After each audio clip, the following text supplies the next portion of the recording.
제12장 믿음을 겨냥한 맹렬한 공격. 나는 다시 잠들었다. 꿈에서 보니 두 순례자는 산을 내려가서 큰 길을 따라 새 예루살렘을 향하고 있었다. 산 아래 못 미쳐 왼편으로 자만이라는 동네가 자리 잡고 있었다. 마을에서 시작된 한 줄기 샛길이 왕의 대로까지 이어져 있었는데 굽이굽이 휘어지기는 했지만 푸른 풀로 덮여 제법 쾌적해 보였다. 그리스천과 소망은 바로 그 꼬부랑길 어귀에서 활기찬 청년 하나를 만났다. 무지라는 젊은이였는데 자만에서 나오는 길이라고 했다. 크리스천은 어디서 왔으며 어디로 가는 길이냐고 물었다. 저기 왼편에 있는 동네에서 태어났고 지금 새 예루살렘 성으로 가고 있습니다. 그러자면 어려움이 적지 않을 텐데 새 예루살렘 성문 안으로는 어떻게 들어갈 셈인가? 착하게 살고 있는 다른 이들처럼 하면 되겠죠 뭐. 젊은이가 말했다. 하지만 문 앞에서 뭔가를 보여줘야 할 거야. 그래야 성문을 열어줄 게 아닌가? 크리스천이 캐물었다. 저는 주님의 뜻을 잘 압니다. 여태 선하게 살았고요. 무지는 자신 있게 대꾸했다. 빌린 돈은 어김없이 갚았어요. 기도와 금식을 빼먹지 않았습니다. 11조를 꼬박꼬박 바치고 이웃 돕기 성금도 냈어요. 그리고 이렇게 고향을 등지면서까지 새 예루살렘 성으로 가고 있고요. 크리스천은 끈질기게 물고 늘어졌다. 그렇지만 자네는 좁다란 양이문을 지나온 적이 없지 않은가? 저쪽 굽은 길을 거쳐서 큰 길에 들었으니 말일세. 그래서 하는 말인데 스스로 어떻게 생각하든 마지막 날에 새 예루살렘 성에 들어갈 자격을 얻지 못하고 도리어 도둑이요 강도라는 소리를 듣게 될까봐 걱정이군. 선생님들은 저를 전혀 모르시잖아요. 저 역시 두 분이 초면이고요. 무지가 말했다. 그러니 어른들께서는 대구의 동네에서 믿는 대로 믿으세요. 저는 제 신앙을 따르겠습니다. 그리고 양의 문이라고 하셨던가요? 그 좁다란 문 말입니다. 그게 우리 동네에서 얼마나 멀리 떨어져 있는지는 삼척동자도 다 압니다. 요 근방에 사는 사람들 치고 거기까지 가는 길을 아는 이가 과연 있기는 할지 궁금합니다. 이렇게 말끔하고 쾌적하며 사시장철 푸르른 길이 우리 마을에서 시작돼서 이 길로 곧장 이어지는데 굳이 그런 고생을 할 필요가 있을지도 의문이고요. 크리스천의 눈에는 무지야말로 스스로 지혜롭다 하는 사람처럼 보였다. 그래서 소망을 돌아보고 속삭였다. 이런 사람보다는 오히려 미련한 사람에게 더 희망이 있다네. 어리석은 자는 길을 갈 때에도 생각 없이 자기의 어리석음을 누구에게나 드러내는 법이지. 자네는 어떻게 생각하나? 저 친구와 계속 함께 가야 할까? 아니면 스스로 한 말들을 곱씹어 볼 수 있도록 헤어져서 따로 걷는 게 좋을까? 일단 먼저 갔다가 나중에 멈춰서서 도와줄 만한 일이 있는지 물어보자는 말일세. 소망이 말했다. 그럼 무지에게 여태 나눈 이야기들을 깊이 생각할 기회를 줍시다. 가장 값진 걸 얻는 길에 눈먼 채 살지 않고 선한 권면을 반가이 받아들이도록. 하나님은 알려주어도 깨닫지 못하는 자들을 구원하지 않겠다고 말씀하셨으니. 그리고 이렇게 덧붙였다. 단번에 모든 걸 다 얘기해 주는 게 지혜롭다고 생각지 않습니다. 지금은 그냥 지나가고 나중에 기회가 되면 다시 가르쳐 줍시다. 언젠가 같은 이야기를 듣게 되면 형제님 말씀을 더 잘 이해할 수 있을지도 모릅니다. 그래서 크리스천과 소망은 훌쩍 앞서가고 무지는 뒤에 처졌다. 잠시 후 캄캄한 길에 들어선 일행은 7 귀신에 사로잡혀 7줄에 단단히 묵힌 사내를 보았다. 마귀들은 그를 얼마 전 크리스천과 소망이 목자들과 함께 산 아랫자락에서 봤던 문으로 끌고 가던 중이었다. 귀신들이 사내를 데리고 사라지는 걸 지켜보면서 두 순례자는 몸서리치며 떨었다. 혹시 아는 사람일까 싶어서 크리스천은 결박당한 이를 유심히 보았다. 아무래도 배교, 마을의 변절, 가문 식솔들 가운데 하나인 듯 했다. 하지만 끌려가는 사내가 주인 손에 붙들린 도둑처럼 고개를 푹 숙이고 있어서 얼굴을 똑똑히 볼 수가 없었다. 눈앞을 스쳐갈 때 보니 등에 신앙 고백을 뒤집은 끔찍한 배교자라고 적힌 종이가 붙어 있었다. 크리스천은 소망에게 말했다.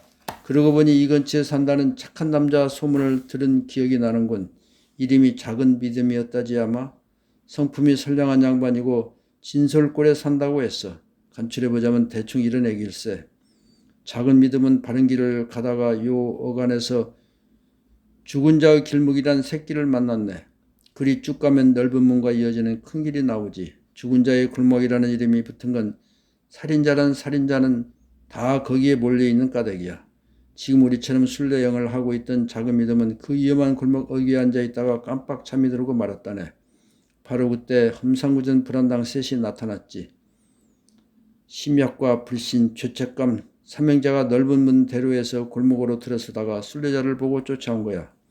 놈들은 맹렬하게 달려와서는 막 자리에서 일어나 길 떠날 채비를 하고 있는 작은 믿음을 덮쳤다네. 순례자는 놀라서 도망칠 놈들조차 될 수 없었어. 머릿수에 밀리니 맞서 싸우지도 못하고 악당들은 엉뚱한 수작 부리지 말고 지갑이랑 돈을 다 내오라고 울려댔네. 겁이 질려 얼굴이 백지장처럼 하얘진 작은 믿음은 꼼짝 못하고 그 자리에 멈춰섰지만 그렇다고 금방 돈을 꺼내주지도 않았지. 속절없이 내주기가 아까웠던 거야. 결국 불신이 달려들어 주머니를 뒤지기 시작했고 마침내 은화 한 자루를 찾아냈어. 작은 믿음은 냅다 소리를 질렀지. 도둑이야! 도둑이야! 그러자 곁에 섰던 죄책감이 몽둥이로 머리를 내리쳤고 순례자는 피를 철철 흘리면서 땅바닥에 뻗어버렸다네. 강도들은 다친 사람은 아랑곳 하지 않고 훔친 돈을 헤아리기에 바빴어. 순간 길쭉에서 누군가 다가오는 인기척이 들렸어. 악당들은 어쩌면 확신이란 도시에 사는 큰 은혜일지 모른다는 생각에 겁을 잔뜩 집어먹고 순례자를 버려둔 채 주랭랑을 치고 말았다네. 잠시 후에 정신을 차리고 간신히 몸을 일으킨 작은 믿음은 상처를 대충 싸매고는 절뚝거리며 떠났다더군. 이게 내가 들은 얘길세.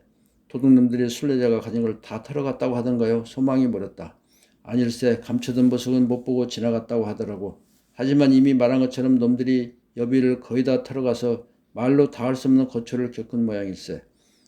보석은 빼앗기지 않았지만 당장 목적지까지 가는데 필요한 비용이 거의 남아있지 않았으니 얼마나 힘들었겠나. 모르긴 해도 구걸한 음식으로 끼니를 이어가며 걸었을 걸세. 보석은 끝내 팔지 않았으니 순례를 마치자면 달리 도리가 없었겠지. 듣자 하니 굶기를 밥 먹듯 해서 영양실조에 걸린 상태로 여행하더라는 소문이 들리더군. 작은 믿음이 받아서 지니고 있던 증명서를 털어가지 않았다는 게 놀랍지 않습니까? 새 예루살렘 성문을 통과하는 데 꼭 필요한 신분증 말입니다. 소망은 고개를 갸우뚱거렸다. 크리스천이 말했다. 신기하다 뿐인가. 작은 믿음이 얕은 수를 써서 잘 감춘 것도 아닌데 강도들이 그걸 버젓이 보면서도 빼앗지 못했으니 말일세.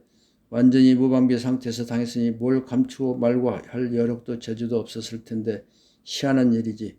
놈들이 증명서를 놓친 건 작은 믿음의 공로라기보다 하느님의 은혜로 지켜주시기 때문이 아닐까 싶네. 소망이 덧붙였다. 보석 중에 보석이라고 할 만한 증명서를 강탈당하지 않았으니 그나마 위안이 될 겁니다. 크리스찬은 조금 아쉬워했다. 그 보물을 활용했더라면 더 큰 위로를 얻었을 텐데 떠도는 얘기로는 여행하는 내내 거의 사용하지 않았다네. 강도들에게 시달렸던 기억이 너무 아파서 증명서를 가졌다는 사실조차 잊고 지냈던 것 같아. 문득 생각이 나면 소중한 물건을 여전히 간직하고 있다는 사실에 안도하면서도 금세 잃어버린 것들이 떠올라서 이성을 잃고 절망에 빠지곤 했다더군. 저런 불쌍한 양반 같으니. 소망은 한숨을 내쉬었다. 보석이 위로가 되기는커녕 도리어 슬픔을 가져다 준 셈이네요. 크리스천은 고개를 끄덕이며 말했다. 그렇다네. 이만저만 큰 슬픔이 아니지. 여행을 하다가 낯선 곳에서 강도를 당하고 상처를 입었다면 우리는 어땠을까? 아프고 쓰린 마음에 시달리다 숨지지 않으면 다행일 것세. 가까이서 지켜본 이들이 그러는데 남은 길을 가는 동안 누구를 만나든 도적에게 죽도록 얻어맞고 버려진 사연을 구구절절 늘어놓으면서 뼈아픈 탄식을 하곤 했다더군. 하지만 그처럼 절박한 상황에서도 숨겨둔 보석들을 팔거나 저당 잡히지 않은 게 참으로 놀랍고 신기해요. 그랬더라면 여행이 한결 편안해졌을 텐데요. 형제님, 진심으로 하는 소리요? 크리스천이 반문했다. 갓 알을 깨고 나온 햇병아리처럼 뜬금없이 무슨 얘기신가? 보물을 맡기고 뭘 얻을 수 있겠나? 또 팔면 누구한테 판단 말인가? 순례자가 강도를 만난 곳에는 아무도 그게 보석인 줄 몰랐다네. 또 작은 믿음이 구하는 평안은 그 동네에서 찾아볼 수 없는 종류였거든. 게다가 새 예루살렘 성문에서 그 보물을 제시하지 못하면 하늘나라를 상속받지 못한다네. 그건 작은 믿음도 잘 알고 있었어. 한마디로 보석을 잃어버렸다간 수만 번 강도를 당하는 것보다 더 끔찍한 상태가 벌어졌을 걸세. 뭘 그리 펄쩍 뛰십니까? 소망도 지지 않고 대꾸했다. 에서는 팥죽 한 그릇에 무엇보다도 소중한 장자권을 팔지 않았습니까? 에서도 제 보물을 팔아치웠는데 작은 믿음이라고 그러지 말라는 법이 있겠습니까? 크리스천은 목소리를 높였다. 에서가 장자의 권리를 팔아먹은 건 사실이지. 수많은 이들이 그러고 있고 다들 그런 식으로 가장 큰 축복을 내팽개치고 있는 셈일세. 하지만 에서와 작은 믿음 사이에 차이가 있다는 걸 알아야 하네. 둘의 보물도 많이 달랐어.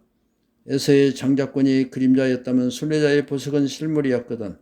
에서에게는 채울 배가 하나님이었지만은 작은 믿음에게는 그렇지 않았지. 에서의 관심사는 육신의 욕구를 만족시키는 데 있었지만 작은 믿음은 달랐어.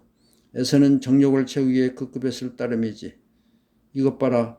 나는 지금 죽을 지경이다. 지금 나에게 맏아들의 권리가 뭐 그리 대단한 거냐? 라는 말까지 서슴없이 내뱉었어. 하지만 장자권을 팔아넘긴 에서와는 달리 순례자는 한 줄도 안 되는 믿음에 기대어 보물을 소중히 여기고 쉬 내놓지 않았다네. 성경을 다 뒤져보게 어디에든 눈꼽만큼이나마 에서에게 신앙이 있었다는 얘기가 있는지, 그러므로 육신의 욕망과 욕구의 지배를 받는 이들이 주저없이 장자의 명분을 내던지고 지옥의 마귀에게 영혼을 건네주는 건 조금도 놀랄 일이 아닐세. 마치 나귀가 엉뚱한 방향으로 가겠다고 고집을 피우는 꼴이지. 일단 마음이 정욕에 사로잡히면 어떤 희생이든 다 감수하려 들게 마련이라네. 하지만 작은 믿음은 성격이 다르지. 한마음으로 거룩된 것을 선택했고 하늘나라의 신령한 것에만 관심이 있었으니까. 그런 성품을 가진 이가 세상의 헛된 것들을 구하려고 영혼의 보물을 팔아넘길 리가 있겠는가. 설령 임자가 나선다 할지라도 말일세. 아무리 배가 고픈들 지푸라기를 돈 주고 사지는 않을 거란 뜻이지. 산비둘기에게 까마귀처럼 썩은 고기를 먹고 살라고 설득한다는 게 말이나 될 법한 일이겠는가. 신앙이 없는 자들은 육신의 정욕을 채우기 위해 재물은 물론이고 몸과 마음까지 팔고 잡히고 맡기지만 비록 작더라도 신앙을 가진, 그러니까 구원해 주신 하느님에 대한 믿음을 소유한 이들은 절대로 그러지 못한다네. 그게 바로 형제님이 잘못 생각하고 있는 점이요. 그제야 소망도 수긍하는 눈치였다. 뭘 잘못했는지는 알겠습니다. 하지만 너무 심하게 말씀하셔서 저도 그만 욱하고 말았습니다. 크리스천 얼른 말을 이었다. 이런 이마에 알껍데기 조각을 붙인 채 생소한 길을 이리 뛰고 저리 뛰는 햇병아리에 빗댔을 뿐인데 뭘 그리 예민하게 구시나. 어찌됐든 여태 얘기했던 문제들이나 깊이 생각해서 형제님과 내 사이야 금방 풀어질 테니 소망은 얼른 다른 주제로 돌아갔다. 문득 작은 믿음을 공격했던 사명자는 겁쟁이들이었다는 생각이 듭니다. 누군가 골목으로 들어서는 소리가 들리니까 냉큼 달아나 버렸잖아요. 왜 그랬을까요? 작은 믿음도 그래요. 어째서 그처럼 겁을 잔뜩 집어먹은 거죠? 일단 맞서보고 더 이상 빠져나갈 길이 없나 싶을 때 포기해도 괜찮았을 텐데요. 크리스천은 부드러운 말투로 설명했다. 삼형제 떼강도가 겁쟁이들이었다고들 하지만 놈들의 공격에 맞서서 용감하게 버텨내는 이들은 많지 않다네. 용기를 좀 내지 그랬느냐고 하는데 작은 믿음에게는 그럴 여력이 없었을 거야. 놈들에게 끽소리라도 내보고 나서 포기했어야 한다는 그대의 말이 무슨 뜻인지는 알고도 남네. 남의 이럴 때는 얼마든지 그렇게 얘기할 수 있지. 하지만 왈자 패거리가 형제를 노리고 달려든다면 과연 이 생각 저 생각 할 틈이 있을지 의문일세. 아울러 놈들이 여행자를 노리는 전문 터리범이고 무적행의 임금을 섬긴다고 생각해보게. 삼형제가 제 우두머리에게 도움을 청하면 즉시 달려와서 힘을 보태줄 걸세. 심지어 그 왕이란 자는 우는 사자의 목소리를 가졌다고 하더군. 나도 작은 믿음과 비슷한 처지에 빠진 적이 있었는데 얼마나 무서웠는지 모르네. 처음 저 새 녀석의 공격을 받았을 때는 그리스도인답게 담대하게 저항했지. 그랬더니 우두머리를 불러서 한꺼번에 덤비는 거야. 목숨이 말 그대로 바람 앞에 등불처럼 밑으로 온다네. 다행히 하느님이 도와주셔서 튼튼한 갑옷을 입고 몸을 지킬 수 있었지만 사나이답게 버티고 싸운다는 게 좀 힘들지 않더라고. 직접 싸워보지 않고는 그 전투가 얼마나 위험하고 아슬아슬한지 짐작도 못할 걸세. 소망은 여전히 개운치 않은 듯 했다. 그렇군요. 하지만 겁쟁이란 인상은 여전히 지울 수가 없어요. 큰 은혜가 다가오고 있다는 생각이 들자 뺑소리를 치고 말았으니까요. 사실일세 놈들은 물론이고 임금이란 자도 큰 은혜가 나타나기만 하면 냅다 달아나기 바쁘지. 크리스천도 인정했다. 하지만 그이가 하느님의 전사라는 걸 염두에 두면 그리 놀랄 일은 아닐세. 그대는 작은 믿음과 하나님의 전사를 구별할 필요가 있는 것 같군. 거룩한 백성이라고 해서 너나 없이 그분의 전사가 될 수 있는 건 아니네. 그렇게 큰 공을 세울 능력이 있는 것도 아니고 세상의 모든 어린 친구들이 다윗이 그랬던 것처럼 골리앗을 쓰러뜨릴 수 있다고 생각하나? 참새한테서 황소 같은 힘을 기대할 수 있겠나? 힘센 이가 있으면 약한 사람도 있는 법일세. 믿음이 큰 쪽이 있으면 작은 편도 있게 마련이고 작은 믿음은 연약한 부류에 속하는 순례자인 셈이지. 그러니 강도들이 사악한 계획에 짓눌릴 수밖에. 도둑놈들이 큰 은혜와 딱 마주쳤더라면 얼마나 좋았겠어요. 소망은 몹시 아쉬워했다. 그랬더라면 만반치 않은 싸움이 됐을 걸세. 크리스찬이 말했다. 큰 은혜가 다채로운 큰 무기들을 능수능란하게 다룬다 해도 칼끝으로 목표를 정확히 겨누어야 제대로 힘을 쓸 수 있지. 희미하기나 불신 또는 죄책감이 살며시 다가와 쓰러뜨리기라도 하면 어찌 되겠나. 큰 은혜의 얼굴을 직접 대하면 상처와 벤 자국들이 곳곳에 보일 걸세. 내 말이 무슨 뜻인지 한눈에 알 수 있겠지. 언젠가는 치열한 싸움을 벌이던 도중에 살 소망까지 끊어졌다고 중얼거리더군. 다윗을 끙끙거리고 신음하고 아우성치게 만들었던 것도 바로 이 억센 도적들과 그 패거리들이었네. 한 시대를 주름잡았던 영웅 해민과 히스기야도 똑같은 무리의 공격을 받고 심하게 고전했어. 지도자들이 맏형격인 베드로 역시 시험에 빠지자 한낱 계집종마저 무서워했었지.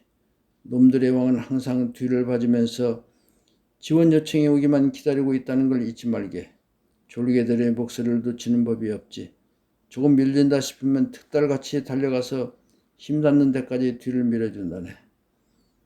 형제나 나처럼 허약한 인간은 원수들과 맞닥뜨리기를 기대한다든지 남들처럼 힘겨운 싸움을 벌이지 않고 훨씬 더 잘해낼 수 있을 거라는 헛꿈은 아예 꾸지도 말아야 할 걸세. 누군가 시험을 당해 비틀거린다는 소리가 들려도 사내답게 맞서느니 나 어쩌니 해서는 안 되네. 그런 부류들일수록 막상 어려움이 닥치면 한층 더 허우적거리기 일수거든. 앞에서 얘기했던 베드로만 해도 그래. 스스로 대장부라는 자부심이 대단했던 이 제자는 급기야 남들이 다 겁에 질려 도망쳐도 끝까지 주님의 곁을 지키겠노라고 장담했지. 하지만 악한 무리들이 코앞에 들이닥치자 누가 제일 먼저 두랭랑을 쳤나. 왕호대로에서 강도들이 벌인 만행을 들을 때 반드시 해야 할 두 가지 일이 있네. 첫째로 무장을 갖추고 방패를 단단히 챙긴 데에 길을 나서야 하네. 방패도 없이 돌아다니는 걸 보면 마귀는 우리를 아주 우습게 볼 걸세. 성경의 가르침을 꼭 기억하게. 이 모든 것에 더하여 믿음의 방패를 손에 드십시오. 그것으로서 여러분은 악한 자가 쏘는 모든 불화살을 막아 꺼버릴 수 있을 것입니다. 둘째로 뭐니 해도 주님이 친히 함께 계시면서 지켜주시길 부탁드리는 게 어때밀세. 죽음의 그늘 골짜기를 지나면서도 다윗이 그토록 기뻐했던 까닭이 여기에 있네. 모세가 하나님 없이 전진하느니 차라리 그 자리에서 죽는 게 낫다고 했던 것도 그 때문이고, 형제여 주님이 더불어 계시면 수만 명이 한꺼번에 덤빈다 해도 한 점 두려울 게 없다네. 하지만 그분이 동행해 주지 않으면 제 아무리 자부심 가득한 황금 순례자로 가득한 순례자라 할지라도 시체 더미 밑에 깔려 질식할 따름이지. 개인적으로 여러 차례 싸움을 벌였지만 힘으로든 용기로든 딱히 대설할 만한 게 없다네. 주님의 은혜와 선하심 덕분에 이렇게 살아남았을 뿐이야. 다시는 시험을 당하고 위기에 빠지는 일이 없으면 정말 기쁘겠네. 하지만 사자의 발톱이나 곰의 발톱에서 살려주신 주님께서 같이 움직이려면 움직이게.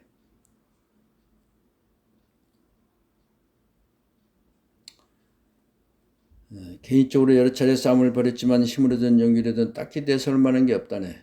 주님의 은혜와 선하심 덕분에 이렇게 살아남았을 뿐이야. 다시는 시험을 당하고 위기에 빠지는 일이 없으면 정말 기쁘겠네. 하지만 사자의 발톱이나 공의 발톱에서 살려주신 주님께서 저 블레셋 사람의 손에서도 건져내시기를 바라네. 말을 마친 크리스찬은 이렇게 노래했다. 가련한 작은 믿음, 도적들에게 시달렸는가? 가진 걸 다 빼앗겼는가? 부디 잊지 말기를 믿고 더 깊이 믿는 이들은 만명이라도 넉넉히 이기려니와 그렇지 않은 자들은 셋도 감당치 못하리. 크리스천과 소망은 다시 여행을 계속했으며 무지는 계속 그 뒤를 따랐다. 그렇게 얼마나 갔을까? 길이 두 갈래로 나뉘는 곳이 나타났다. 어느 쪽이라 끝없이 둘 다 바르고 고다 보였다. 어느 쪽으로 가야 할지 참으로 난감했다. 제13장 알랑거리는 원수들을 물리치고 믿음을 새롭게. 두 갈래 길 가운데 어느 쪽으로 갈지 결정하려는 참에 낯빛이 어두운 남자가 하얀 망토를 두르고 다가와서 왜 여기서 서성이냐고 물었다. 순례자들은 새 예루살렘 성으로 가려고 하는데 어느 길을 선택해야 할지 몰라서 고민이라고 대답했다. 낯선 사내는 흔쾌하게 말했다. 걱정 말고 따라오세요. 나도 그리 가는 길이니까요. 그래서 크리스천과 소망은 그 남자를 따라 나섰다. 사내가 둘을 이끌어간 길은 조금씩 굽어서 나중에는 새 예루살렘 성과는 아주 동떨어진 방향으로 틀어지고 말았다. 그처럼 엉뚱한 쪽으로 가게 됐음에도 불구하고 순례자들은 전혀 의식하지 못하고 무작정 따라가기만 했다. 사내는 두 사람이 눈치채지 못하는 사이에 미리 그물을 쳐둔 그 자리까지 유인했다. 갑자기 그물에 갇힌 크리스천과 소망은 어쩔 줄을 모르고 허둥거렸다. 사나이 시커먼 등에서 하얀 망토가 주르륵 흘러내렸다. 순간 순례자들은 덫에 걸렸음을 직감했다. 아무리 버둥거려도 그물에서 벗어날 길이 없음을 알게 된 두 사람은 그 자리에 주저앉아 엉엉 울었다. 이윽고 크리스천이 소망에게 말했다. 이제야 뭘 잘못했는지 알겠네. 목자들이 아첨쟁이들을 조심하라고 그토록 타이르지 않았나. 이웃에게 아첨하는 사람은 그의 발 앞에 그물을 치는 사람이라는 지혜자의 말이 무슨 소리인지 이제 알겠어. 소망은 무릎을 치며 말했다. 멸망시키는 자의 길은 피할 수 있도록 목도자들이 지도까지 쥐어주었건만 새까맣게 잊어버리고 펼쳐보지도 않았어요. 남들이 어떠했든지 나만은 주님께서 하신 말씀을 따랐기에 약탈하는 무리의 길로 가지 않았습니다. 라고 했던 걸 보면 다윗은 이 부분에서 우리보다 훨씬 슬기로웠던 모양입니다. 꼼짝없이 그물에 갇힌 순례자들은 할 일 없이 주저앉아 어처구니 없는 실수를 저지른 자신을 책망했다. 바로 그때 빛나는 옷을 입은 천사가 다가오는 게 보였다. 손에는 가는 줄을 꼬아 만든 채찍을 들고 있었다. 천사는 크리스천과 소망 앞에 서더니 어디서 왔으며 무엇을 하고 있느냐고 물었다. 둘은 시온으로 가는 순례자들이며 낯빛이 어둡고 긴 망토를 걸친 사기꾼이 자신도 그리 간다기에 따라 나섰다가 이 꼴이 되느라고 입을 모았다. 채찍을 든 천사는 말했다. 놈은 아첨쟁이입니다. 빛의 천사로 가장한 거짓 사도죠. 그러고는 그물을 찢어 벌리고 둘을 풀어주며 일렀다. 나를 따라오십시오. 바른 길까지 안내해 드리겠습니다. 천사는 아첨쟁이를 따라 나서기 시작한 시점까지 순례자들을 데려다 주었다. 마침내 큰 길에 들어서자 환한 옷을 입은 이가 물었다. 어젯밤은 어디서 보내셨습니까? 크리스천과 소망은 기쁜 산맥이 있는 목자들의 쉼터에 묵었노라고 했다. 그러자 천사는 목자들한테서 정확한 길이 표시된 지도를 받았느냐고 되물었다. 둘은 고개를 끄덕였다. 밝게 빛나는 옷을 입은 이가 말했다. 갈림길에 이르렀을 때 지도를 꺼내서 방향을 가늠해 봤습니까? 순례자들이 깜빡 잊었노라고 순순히 자백하자 천사는 목자들에게서 아첨쟁이를 조심하라는 소리를 들었느냐고 질문했다. 그렇습니다. 크리스천과 소망은 합창하듯 대답했다. 하지만 그럴듯한 얘기를 들어놓는 이 사내가 아첨쟁이일 줄은 정말 몰랐습니다. 꿈에서 보니 천사는 둘에게 무릎을 꿇고 앉으라고 했다. 그러고는 매섭게 채찍질을 했다. 오직 바른 길로만 가도록 가르쳐 주려는 뜻이었다. 밝게 빛나는 옷을 입은 이는 매질을 하며 말했다. 물은 내가 사랑하는 자를 책망하여 징계하느니 그러므로 네가 열심을 내라 회개하라. 아울러 목자들이 준 지도를 잘 살펴서 거기 표시된 대로만 따라가라고 거듭 당부하고 나서 본래 가던 길로 돌려보냈다. 순례자들은 베풀어진 친절에 감사한 뒤에 오로지 바른 길을 따라가며 이렇게 노래했다. 이리 오라 길을 걷는 이들이여. 보라 순례자들이 엉뚱한 길로 가다가 어떤 값을 치렀는지 유익한 충고를 가벼이 여기고 잊은 탓에 온몸을 옥죄는 그물에 꼼짝없이 갇혔으니 비록 구출된 건 사실이나 몇 가지 맞고 깨달았으니 이것으로 그대의 경계를 삼으라. 그렇게 한참을 걸었을 무렵 멀리서 한 남자가 다가오는 게 보였다. 동행은 보이지 않고 달랑 혼자뿐이었다. 크리스천이 소망에게 말했다. 시온을 등지고 우리 쪽으로 오는 남자가 보이시는가? 예, 보입니다. 소망이 대답했다. 또 다른 아침쟁이일 수도 있으니 조심하는 게 좋겠습니다. 양쪽 여행자들은 점점 가까워져서 마침내 얼굴을 마주대했다. 상대편 낙인에는 자신의 이름은 무신론자라면서 어디로 가는 길이냐고 물었다. 시온산으로 갑니다. 크리스천이 말했다. 대답을 듣는 무신론자는 우스워 죽겠다는 듯 깔깔거렸다. 왜 그렇게 웃으시는 겁니까? 크리스천은 따지듯 질문했다. 이렇게 지루한 여정을 꾹 참고 견디는 길이 하도 무지해 보여서 웃음이 절로 나는구려. 온갖 고생을 감수해가며 여행을 계속해봐야 돌아오는 건 고통뿐이라고. 그러니까 우리가 새 예루살렘 성에 들어가지 못할 그런 말씀인가요? 어딜 들어간다고요? 무신론자가 반문했다. 새 예루살렘 성이라는 데는 이 세상 어디에도 없어. 하지만 다가올 세상에는 분명히 있어요. 크리스천은 자신 있게 말했다. 나 역시 고향집에 살던 시절에 새 예루살렘 성에 관한 소문을 듣고 직접 찾아 나섰던 봄이요. 무려 20여 년을 이른바 거룩한 성이라는 데를 찾아 헤맸다니까요. 하지만 탐색을 시작한 날부터 지금까지 단 한 발자국도 진전이 없더라고요. 우린 둘 다 그곳에 가는 이야기를 듣고 이렇게 가고 가면 결국 찾을 수 있다고 믿습니다. 무신론자는 완강했다. 그런 데가 있다고 믿었기에 나도 그토록 긴 세월 동안 찾아다녔던 겁니다. 댁들보다 훨씬 오래 길을 헤맸던 선배로서 장담하는데 새 예루살렘 성이라는 데는 어디에도 없습니다. 아무리 뒤져봐도 소용없다는 얘기 올시다. 난 지금 존재하지도 않는 동네를 찾는답시고 부정하고 살았던 즐거움들을 누리러 고향으로 돌아가는 길입니다. 크리스찬은 소망을 돌아보며 물었다. 저 양반이 하는 얘기가 정말일까? 소망은 주의를 주었다. 조심하세요. 아침쟁이 가운데 하나일지 모릅니다. 지난번에 저런 부류가 하는 소리에 귀를 기울였다가 치려했던 고초를 잊지 마십시오. 맙소사 시온산이라는 데가 존재하지 않는다고요? 기쁨 산맥 정상에서 새 예루살렘 성문을 바라보지 않았습니까? 믿음으로 바른 길을 걸으며 즐거운 시간을 보내고 있지 않은가요? 무시하고 계속 길을 갑시다. 이렇게 머뭇거리고 있으면 채찍을 든 천사가 어디선가 불쑥 나타날지도 모릅니다. 형제님이 나를 가르쳐 주셔야 하는데 도리어 내가 이런 말씀을 드리게 됐습니다. 성경에 내 아들아 지식의 말씀에서 떠나게 하는 교훈을 듣지 말지니라는 말씀이 있습니다. 그의 말에 현혹되지 마세요. 믿음을 가져 생명을 얻을 사람이 됩시다. 크리스찬은 황급히 해명했다. 진리를 의심해서 그렇게 물어본 게 아니라 형제를 은근히 떠버렸을 뿐이네. 중심에서 나오는 정직한 신앙 고백을 듣고 싶었던 거지. 저 친구와 세상이 우상에 눈이 멀었다는 것쯤은 나도 알고 있네. 자, 진리를 믿고 거짓은 모두 진리에서 나오지 않는다는 것을 서로 확인했으니 어서 가세나. 이제 하느님의 영광을 바라보게 되었으니 얼마나 기쁜지 모르겠습니다. 소망이 말했다. 순례자들은 등을 돌리고 걸음을 재촉했다.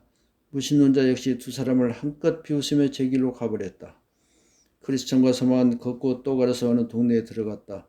이곳에는 이상한 공기가 가득해서 제대로 적응하지 못하는 나그네는 저절로 깊은 잠에 빠지곤 했다. 마을 여기에 들어서자마자 몸놀림이 굼떠지고 졸음이 몰려오는 걸 느낀 소망은 크리스천에게 말했다. 왜 이렇게 나른해지는지 모르겠어요. 도저히 눈을 뜰 수가 없네요. 아무데나 누워서 잠깐 자고 갑시다. 절대로 안 될 말일세. 크리스천은 펄쩍 뛰었다. 여기서 잠들면 다시는 못 일어날 걸세. 그게 무슨 말씀이시죠? 소망은 깜짝 놀라며 물었다. 영에 지친 나그네에게 잠이 얼마나 달콤한지 아시잖아요. 잠깐만 눈을 붙여도 샘이 불끈 솟을 겁니다. 목자들 가운데 한 분이 마법의 땅을 조심하라고 했던 게 기억나는가? 크리스천은 다그치듯 물었다. 그건 잠에 빠지지 않도록 주의하라는 뜻이었네. 그러므로 우리는 다른 사람들처럼 잠자지 말고 깨어있으며 정신을 바짝 차려야 한다네. 그제야 소망은 무릎을 쳤다. 그렇군요. 혼자 왔더라면 졸다가 죽을 뻔했습니다. 혼자보다는 둘이 더 낫다는 지혜자의 말이 100번 올랐어요. 형제님과 동행하게 된 건 하느님의 은혜예요. 형제님은 수고함으로 좋은 상을 얻을 거예요. 잠을 깨는 데는 유익한 얘기를 나누는 게 어때이지? 크리스천이 말했다. 그렇고 말고요. 소망이 맞장구를 쳤다. 그럼 무슨 얘기부터 시작할까? 하나님이 함께 해주셨던 일들부터 얘기해보는 게 어떨까요? 괜찮으시면 형제님이 먼저 말씀해 주세요. 그러자 크리스천은 노래나 한 자락 불러보마고 했다. 성도들이 꼬박꼬박 졸거든 이리 보내시기를, 그리고 두 순례자가 임무하는 소리를 듣게 하시기를, 그들에게서 어떻게든 교훈을 얻어 나른하게 감기는 두 눈을 번쩍 뜨게 하시기를. 잘만 이루어진다면 성도의 교제는 지옥 한복판에서도 깨어있게 하는 법. 크리스천은 이야기를 시작했다. 한 가지 묻겠네. 형제는 어쩌다 이 여행을 시작하게 됐소? 어떻게 해서 심령의 상태에 관심을 갖게 되었느냐는 말씀이시죠? 소망이 되물었다. 그렇다네. 바로 그걸세. 형제님도 허망시장에서 파는 상품들을 보셨죠? 나는 아주 오랫동안 거기서 살 수 있는 물건들을 즐기며 살고 있었습니다. 계속해서 그런 식으로 지냈다면 아마 멸망을 당하고 지옥의 형벌을 받는 신세를 면하지 못했을 겁니다. 도대체 어떤 것들이 있기에 그러나 크리스천이 캐물었다. 세상의 보배와 영화들이죠. 소망이 대답했다. 그뿐만 아니라 소란을 피우고 흥청망청 놀고 취하도록 술을 들이키고 욕설을 퍼붓고 거짓말을 하고 부정을 저지르고 안식일을 어기는 걸 비롯해서 영혼을 망가뜨리는 짓이라면 무엇이든 가리지 않고 다 했습니다. 그러던 어느 날 형제짐과 신실이라는 분, 그러니까 허망시장에서 죽기까지 믿음을 지키고 선한 삶을 증명해 보이셨던 그 순례자의 말을 듣고 거룩한 일에 귀를 기울이며 깊이 생각하게 됐습니다. 죄의 삭은 죽음이요, 하나님의 진노가 순종하지 않는 사람들에게 내리는 것을 알고 믿게 된 겁니다. 그래서 금방 믿음의 능력을 힘있게 된 것이로군. 그렇지 않습니다. 죄가 악하다는 사실, 그리고 죄의 저주가 따른다는 점을 당시에는 제대로 파악하지 못했어요. 말씀이 마음을 뒤흔들어 놓기 시작했을 때도 그 진리를 애써 외면하려고 했어요. 하느님이 은혜의 영을 보내셔서 형제님을 그분께 이끌고 계신다는 걸 깨닫지 못하게 가로막은 건 도대체 무엇이었을까? 크리스천은 더 깊이 파고들었다. 이유를 설명하자면 이렇습니다. 소망은 말했다. 무엇보다도 그게 하나님이 내 삶에서 일으키신 역사인 줄 몰랐어요. 허물을 깨닫게 하셔서 죄인의 삶을 돌이키는 역사를 시작하시리라고는 꿈에도 생각지 않았거든요. 아직도 육신은 죄의 매력에 사로잡혀 있었던지라 쉬이 내팽개칠 수가 없기도 했고요. 회개하기를 망설였던 또 다른 이유는 옛 친구들과 어울려 뒹구는 게 너무 좋아서 헤어질 엄두가 나지 않기 때문이에요. 마지막으로 죄를 확실하게 의식할 때마다 너무도 괴롭고 겁이 나서 아예 떠올리고 싶지 않았어요. 그러고 나면 마음과 영혼이 더러 평안해지기도 하던가? 예, 하지만 금방 되살아나서 예전처럼 아니 더 심하게 심령을 괴롭혔어요. 어떨 때 죄가 떠오르던가? 크리스천이 물었다. 꼽자면 10손가락이 모자라요. 대충 이런 경우들이죠. 거리에서 선량한 이들을 만난다든지, 성경 읽는 소리가 들린다든지, 머리가 아프다든지, 이웃사람이 병들었다는 소문을 들었다든지, 상여 소리가 귓가에 울린다든지, 죽음을 생각한다든지, 누군가 갑작스레 세상을 떠났다는 부고를 받는다든지 하는 경우죠. 하지만 그 어느 것보다 죄의식이 마음 깊이 파고들며 심령을 괴롭힐 때는 심판이 코앞에 닥쳤다는 사실이 가슴에 사무치는 순간이었어요. 죄악에서 비롯된 죄책감을 쉬이 떨쳐버리고 자유로워질 수 있던가? 크리스천이 캐물었다. 그럴 수 없었어요. 소망이 고백했다.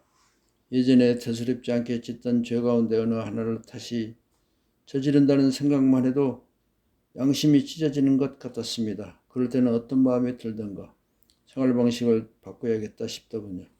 그렇지 않으면 저주를 피할 수 없을 것 같았어요. 노력은 해봤나? 물론이죠. 소망이 대꾸했다. 죄를 피하는 건 물론이고 죄를 일삼는 친구들도 버렸어요. 뿐만 아니라 기도하고 성경을 읽고 죄를 기억하며 눈물을 흘리고 이웃에게 진리를 전하는 따위의 신앙적인 책임을 다하는데도 열심을 냈고요. 그 밖에도 이루 헤아릴 수 없을 만큼 많아요. 그랬더니 마음에 평안이 찾아오던가? 크리스천의 질문을 끝이 없었다. 잠깐은 그랬죠. 소망이 털어놓았다. 하지만 그처럼 애를 써도 고통은 고스란히 제자리로 돌아오더군요. 완전히 달라졌는데 어떻게 그런 일이 생길 수가 있단 말인가? 크리스천은 의아해했다. 소망이 설명했다. 몇 가지 요인이 있을 겁니다. 성경에서 우리의 의는 다 더러운 옷 같으며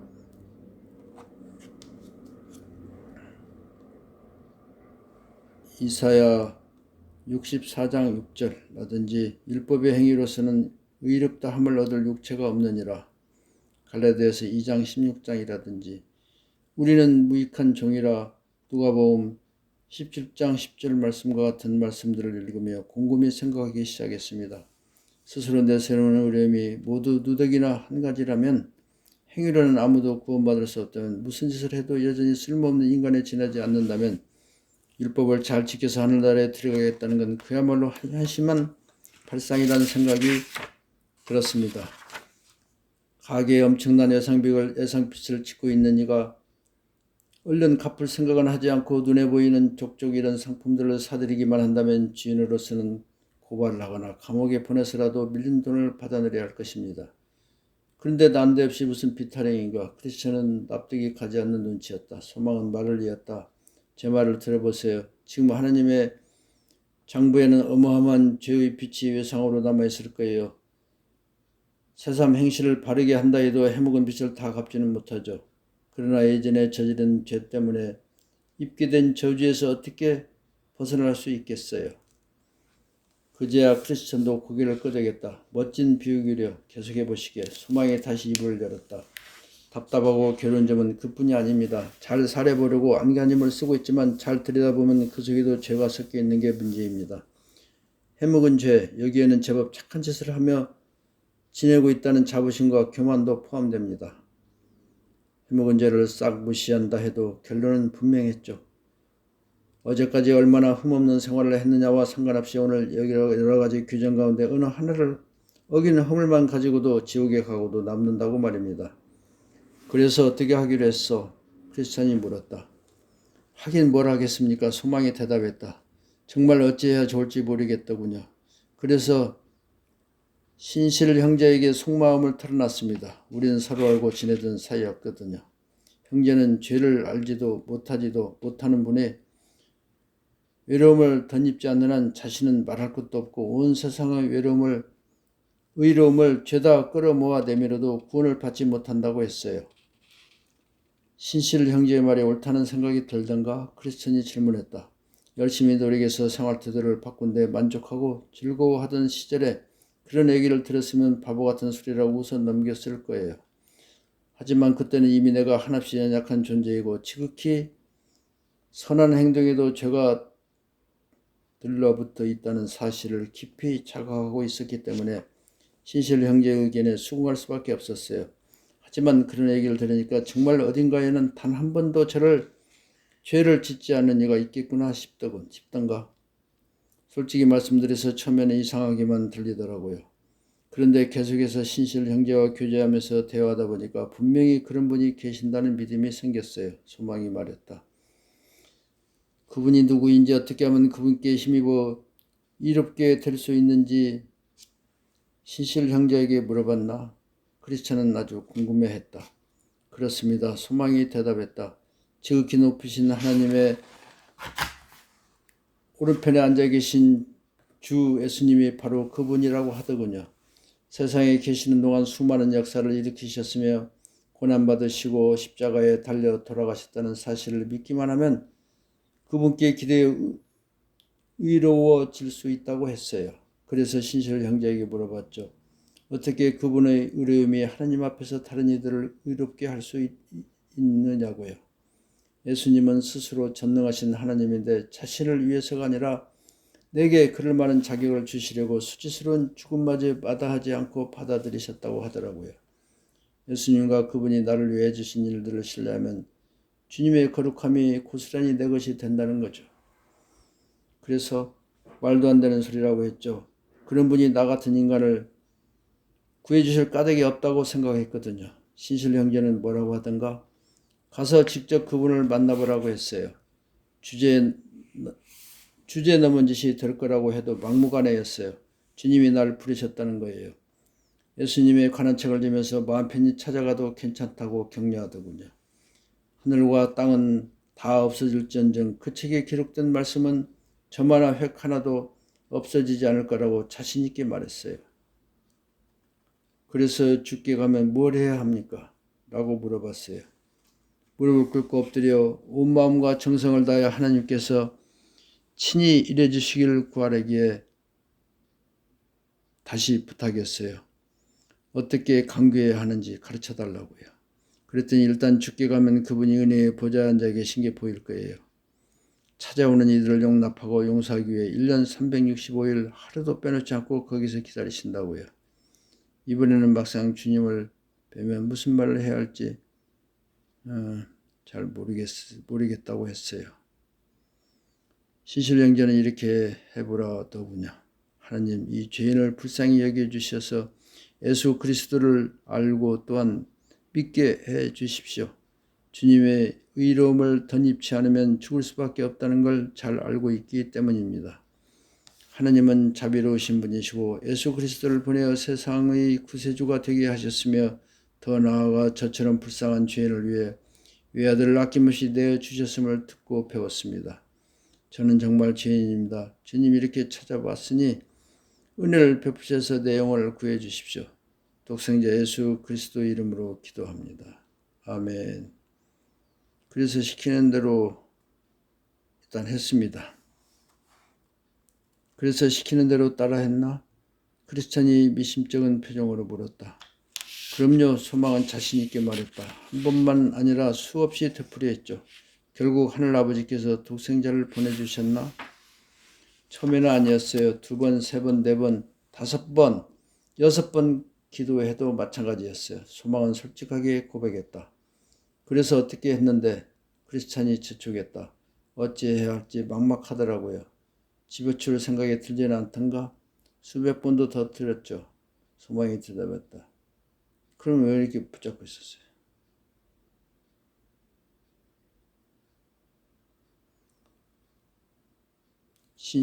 그런데 왜 포기하지 않았지? 신실 형제 얘기가 사실이라고 믿었기 때문입니다. 그리스도의 의로우심에 힘입지 않으면 온 세상이 다 힘을 합해도 날 구원할 수 없을 것 같았어요. 그래서 속으로 생각했어요. 기도하기를 멈추면 죽을 수밖에 없다고요. 기왕 죽을 거라면 은혜의 보좌 앞에서 죽고 싶었어요. 비록 더디더라도 그때를 기다리라. 반드시 오고야 만다. 늦어지지 않을 것이다. 라고 생각한 거죠. 그래서 하늘아버지께서 아들을 보여주실 때까지 꾸준히 기도했습니다. 하나님의 독생자를 어떻게 보여주시던가? 크리스천이 물었다. 소망이 설명했다. 육신의 눈이 아니라 마음의 눈으로 그분을 보았어요. 자초지정을 설명하시면 이렇습니다. 어느 날인가 아주 서글픈 기분이 들었습니다. 난생 처음 겪어보는 슬픔이었어요. 더할 나위 없이 깊고도 악랄한 죄를 지었다는 생각에 가슴이 미어지는 것 같았어요. 지옥에 떨어져서 영원한 형벌을 받을 수밖에 없는 신세라는 생각이 들더군요. 그런데 갑자기 위로부터 주 예수님이 하늘에서 굽어보시며 말씀하시는 게 보였어요. 주 예수 그리스도를 믿으라. 그리하면 내가 영생을 얻으리라.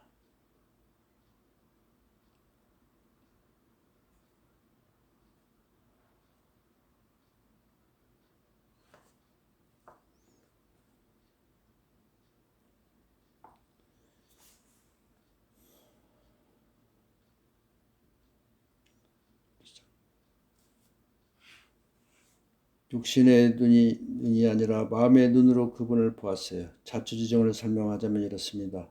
어느 날인가 아주 서글픈 기분이 들었습니다. 난생 처음 겪어보는 슬픔이었어요. 더할 나위 없이 깊고도 악랄한 죄를 지었다는 생각에 가슴이 미어지는 것 같았어요. 지옥에 떨어져서 영원한 형벌을 받을 수밖에 없는 신세라는 생각이 들더군요. 그런데 갑자기 주 예수님이 하늘에서 굽어보시며 말씀하시는 게 보였어요. 주 예수 그리스도를 믿으라. 그리하면 내가 구원을 받을 것이다. 냉큼 대답할 수밖에 없었습니다. 그러나 주님, 저는 크나큰 죄인입니다. 예수님이 그러시더군요. 내 은혜가 내게 족하도다. 제가 여쭈었죠. 주님, 믿는다는 게 도대체 뭔가요? 그러자 문득 내게로 오는 사람은 결코 줄이지 않을 것이요. 나를 믿는 사람은 다시는 목마르지 않을 것이라는 말씀이 떠오르면서 믿는다는 것과 그분께 나온다는 게 같은 뜻이라는 깨달음이 들었어요. 한마디로 예수님께 나오는 이 그리스도께서 구원해 주심을 바라고 온 마음을 다해 달려 나오는 이들이 바로 주님을 믿는 이라는 거죠. 눈물이 왈칵 쏟아지더군요. 울면서 여쭤봤습니다. 주여, 정말 저처럼 커다란 죄인도 용납하시고 구원해 주십니까? 그때 주님의 음성이 들렸어요. 내게로 오는 사람은 내가 물리치지 않을 것이다. 요한복음 6장 37절. 다시 여쭤봤어요. 하지만 제 믿음이 진정으로 주님께 토대를 두고 있음을 어떻게 알 수 있습니까? 그분이 말씀하셨어요. 그리스도 예수께서 죄인을 구원하시려고 세상에 오셨다. 그러므로 그리스도는 율법의 끝마침이 되셔서 모든 믿는 사람에게 의가 되어 주셨다. 예수는 우리의 범죄 때문에 죽임을 당하셨고 우리를 의롭게 하시려고 살아나셨다. 예수 그리스도께서는 우리를 사랑하시며 자기의 피로 우리의 죄에서 우리를 해방하여 주셨고 하느님과 사람 사이의 중보자가 되셨다. 그분은 늘 살아계셔서 중재의 강구를 하신단다. 그렇게 말씀하시니까 예수님을 인격적으로 받아들여서 의로워져야 하며 거룩한 피로 죄를 깨끗이 씻어야 한다는 걸 금방 알겠더라고요. 주님이 아버지의 율법에 순종하여 죄의 삭슬을 치르신 게 모두 자신이 아니라 그리스도가 베푸신 구원을 받아들이고 감사하는 이들을 위해서라는 걸 믿어야겠더군요. 놀라운 기쁨이 마음을 가득 채웠습니다. 눈에선 연신 눈물이 쏟아졌습니다. 그분의 이름과 그 백성 그리고 예수 그리스도의 길을 사랑하는 마음이 충만해진 겁니다. 그리스도께서 참으로 형제의 영혼에 찾아오셨구려. 크리스찬은 고개를 끄덕였다. 그래서 그대의 심령이 구체적으로 어떤 변화가 일어났는지도 얘기해 주기나. 소망이 말했다. 제 아무리 선하게 살고 고귀하게 행동한다 하더라도 세상에 속해 있는 한 여전히 저주받은 상태라는 걸 알았어요. 하나님 아버지는 지극히 공의로운 분이어서 죄를 벌할 수밖에 없는 분이시지만 동시에 독생자 예수를 통해서 죽게 나오는 죄인들을 의롭게 해주신다는 사실도 깨달았고요. 그걸 생각하니까 예전에 추억하게 살았던 게 한없이 부끄럽더라고요. 어쩌면 그렇게 무지하게 지냈는지 기가 막혔어요. 예수 그리스도의 아름다움을 찬송하는 마음이 그 어느 때보다 충만해졌습니다.